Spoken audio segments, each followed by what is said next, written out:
Hello दोस्तों, नमस्कार। स्वागत है आपका हमारे YouTube channel Dewas student IQ में।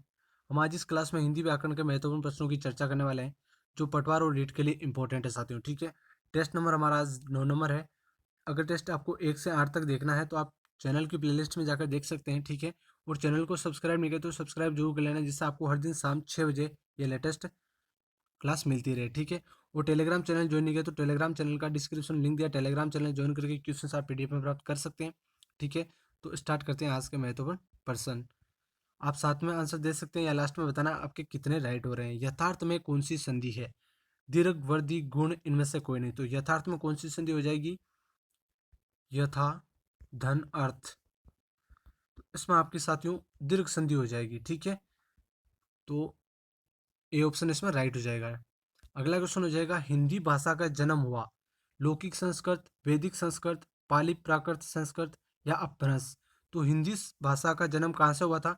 डी ऑप्शन इसमें आपका राइट हो जाएगा। ठीक है, अगला क्वेश्चन हो जाएगा 3 नंबर, शुद्ध वर्तनी का चयन कीजिए। इनमें से शुद्ध वर्तनी का चयन करना है, तो कौन सा राइट होगा? इसमें आपका राइट हो जाएगा बी ऑप्शन। ठीक है, कृपया, यह आपका शुद्ध है। इसमें 4 ऑप्शन से बी ऑप्शन इसमें शुद्ध हो जाएगा, कृपया। ठीक है, अगला आपका हो जाएगा 4 नंबर क्वेश्चन, जाके पाँव ने फटे बिवाई सो क्या जाने पीर पराई का अर्थ है। जाके पाँव ने फटे बिवाई सो क्या जाने पीर पराई का अर्थ क्या है साथियों? तो इसमें कौन सा राइट होगा? जिसके ऊपर बीती है वही जानता है। दूसरे के कष्ट को अनुभव करना, कठोर होना, दयालु होना। तो इसमें आपको हो जाएगा जिसके ऊपर बीती है वही जानता है। ए ऑप्शन इसमें आपका राइट हो जाएगा। सारे प्रश्न इंपॉर्टेंट है साथियों, तो आपको एंड तक देखते रहना है और लास्ट में आपको बताना है कि आपके कितने राइट हुए हैं। ठीक है, 5 नंबर क्वेश्चन है, जिस दूल्हा तन बनी बारात का अर्थ है। जस दूल्हा तन बनी बारात का अर्थ है। जैसे दूल्हा तन बनी बारात का, जस नहीं, यहाँ पर जैसे होगा। सभी साथी एक ही जैसे, संगठन से ही कार्य सिद्ध होता है, बढ़ेगा होना, सुंदर वस्तु के साथ ही सुंदर वस्तु का मेल होना। तो इसमें आपका हो जाएगा साथियों सभी साथी एक जैसे। ठीक है, अगला आपका क्वेश्चन हो जाएगा, बेइंसाफी में प्रयुक्त उपसर्ग है। बेइंसाफी में प्रयुक्त उपसर्ग है। इन, बे, बेइन या बेई, कौन सा होगा? ऐसे क्वेश्चन एग्जाम में पूछे जाते हैं साथियों, और आपको कंफ्यूजन हो जाता है।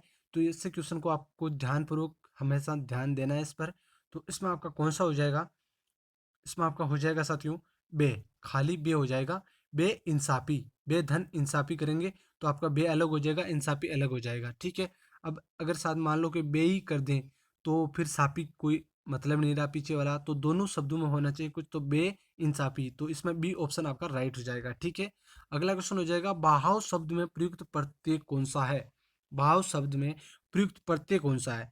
बेह, आवा, आओ, हाव। तो प्रयुक्त प्रत्यय कौन सा है? तो इसमें आपका हो जाएगा साथियों आव प्रत्यय इसमें। ठीक है, बेह, धन, आव। तो इसमें हो जाएगा सी ऑप्शन, बेह धन आ हो जाएगा, तो आव प्रत्यय हो जाएगा इसमें। अगला क्वेश्चन हो जाएगा, पुरोहित में उपसर्ग बताना है आपको। पुरोहित शब्द में उपसर्ग है पुरस, पुर, पुरा, पुरह। तो कौन सा हो जाएगा इसमें? इसमें आपका हो जाएगा साथियों पुरह, पुरह, धन, हित।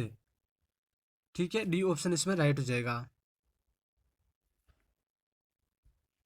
अगला क्वेश्चन हो जाएगा आपका 9 नंबर, किस शब्द में आवा प्रत्यय नहीं है? इनमें से कौन सा ऐसा शब्द है जिसमें आवा प्रत्यय नहीं है? दिखावा, भुलावा, लावा या चढ़ावा? तो इसमें आपका हो जाएगा साथियों सी ऑप्शन में लावा प्रत्यय नहीं है। ठीक है, ये आपको ध्यान रखना है। अगला क्वेश्चन हो जाएगा आपका, किस शब्द में उपसर्ग का प्रयोग हुआ है? किस शब्द में उपसर्ग का प्रयोग हुआ है साथियों? लाभदायक, अपमान, अपनापन, उपकार या पढ़ाई? किस शब्द में उपसर्ग का उपयोग प्रयोग हुआ है? तो इसमें आपका हो जाएगा उपकार में उपसर्ग का प्रयोग है साथ। ठीक है, उपधनकार। ठीक है, इसमें आपका उपसर्ग का प्रयोग हुआ है, तो सी ऑप्शन इसमें आपका राइट हो जाएगा।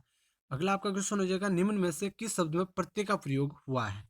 इनमें से एक ऐसा शब्द है जिसमें प्रत्यय का प्रयोग हुआ है, बाकी में प्रत्यय का प्रयोग नहीं हुआ है। तो 11 नंबर में कौन सा राइट होगा साथियों? इसमें आपका हो जाएगा बी ऑप्शन, इसमें इक प्रत्यय का प्रयोग हुआ है साथियों। ठीक है, धन, धन इक। ठीक है, इक छोटी मात्रा, बड़ी मात्रा नहीं है, छोटी मात्रा है, इक का प्रत्यय है इसमें। ठीक है, धनिक में धन, धन, इक। अगला आपका क्वेश्चन हो जाएगा 12वें नंबर, निम्नलिखित में से किस शब्द में प्रत्यय लगा हुआ है? इनमें से कौन सा एक ऐसा शब्द है जिसमें प्रत्यय लगा हुआ है साथियों? आंसर देना है सागर, जादूगर, नगर, इनमें से कोई नहीं। तो आपका इसमें हो जाएगा जादूगर में प्रत्यय लगा हुआ है साथियों, ठीक है, जादूगर में प्रत्यय लगा हुआ है, ठीक है। अगला आपका क्वेश्चन हो जाएगा 13 नंबर, किस शब्द में उपसर्ग का प्रयोग हुआ है? इनमें से ऐसा कौन सा शब्द है जिसमें उपसर्ग का प्रयोग हुआ है? उपकार, पढ़ाई, अपनापन, लाभदायक। तो इसमें उपकार में उपसर्ग का प्रयोग हुआ उपधनकार। तो उप इसमें उपसर्ग कौन सा है? उप उपसर्ग है साथियों, ये आपको ध्यान रखना है, ठीक है। अगला क्वेश्चन हो जाएगा निर्वाह में प्रयुक्त उपसर्ग है। निर्वाह शब्द में कौन सा उपसर्ग है साथियों? नी, निरी, निर, नि। तो इसमें आपका हो जाएगा साथियों निर है, ठीक है। निर्धन वाह है, निर्धन वाह है। इसमें कौन सा उपसर्ग हो जाएगा? निर उपसर्ग हो जाएगा और वाह है लार पीछे शब्द बच जाएगा, ठीक है। निर्धन वाह हो जाएगा, निर उपसर्ग हो जाएगा। अगला क्वेश्चन हो जाएगा किस शब्द की रचना प्रत्यय से हुई? किस शब्द की रचना प्रत्यय से हुई साथियों? अभियोग, अपमान, व्याम। तो इसमें आपका हो जाएगा किस शब्द की रचना प्रत्यय से हुई? इनमें से किसी शब्द में प्रत्यय का उपयोग नहीं हुआ है साथियों, ठीक है। अभियोग में भी कोई प्रत्यय नहीं है, अपमान में भी प्रत्यय नहीं है, व्याम में भी कोई प्रत्यय नहीं है। तो इनमें से कोई नहीं, इसमें डी ऑप्शन राइट हो जाएगा, ठीक है। अगला आपका क्वेश्चन हो जाएगा चिरायु शब्द में प्रयुक्त उपसर्ग है। चिरायु शब्द में आपको प्रयुक्त उपसर्ग बताना है साथियों। यू, आयु, ची, चिर। कौन सा राइट होगा? इसमें उपसर्ग बताना है। तो इसमें आपका राइट हो जाएगा साथियों चिर, ठीक है।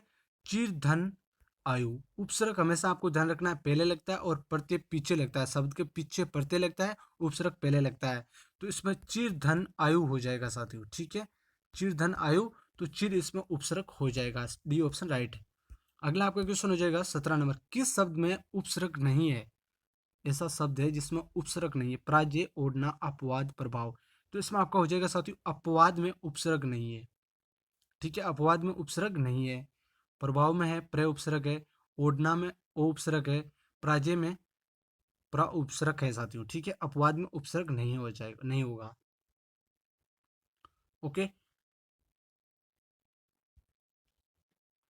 अगला क्वेश्चन हो जाएगा आपका, इनमें कौन सा शब्द समूहवाचक प्रत्यय नहीं है? कौन सा शब्द है जो समूहवाचक प्रत्यय नहीं है? लोग, प्रेस, वर्ग, गण। तो इसमें आपका हो जाएगा प्रेस शब्द में समूहवाचक प्रत्यय नहीं है।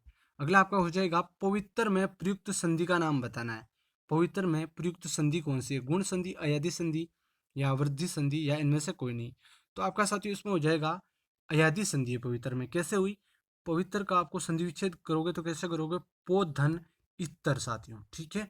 इसका हो जाएगा पवित्र। पो धन इतर में अयादि संधि का नियम लगेगा और पो धन इतर इसका संधि विच्छेद हो जाएगा और इसमें अयादि संधि प्रयुक्त होती है साथियों, ठीक है। अगला क्वेश्चन हो जाएगा निम्नलिखित में तत्सम शब्द का चयन करना है। तत्सम शब्द का चयन करना है। खेत, अजीब, उद्गम या कोट। तो इसमें से तत्सम शब्द है आपका साथियों सी ऑप्शन राइट हो जाएगा इसमें, ठीक है। ये आपको याद कर लेना है, सारे क्वेश्चन इंपॉर्टेंट है। और लाइक शेयर सब्सक्राइब कर देना, ये जरूर बताना कैसी लगी क्लास। धन्यवाद, जय हिंद। और एक साथ में आपको बता दूं, इसके बाद में 8 बजे आपको मनोविज्ञान के महत्वपूर्ण प्रश्नों का टेस्ट लगता है, वो भी आपको देना है। और 9:30 बजे लाइव आ जाना सभी फ्रेंड्स। 9:30 बजे राजस्थान जीके का लाइव टेस्ट चलता है 50 महत्वपूर्ण प्रश्नों का, तो सभी को लाइव आना है। धन्यवाद, जय हिंद। फिर मिलते हैं अगली क्लास में।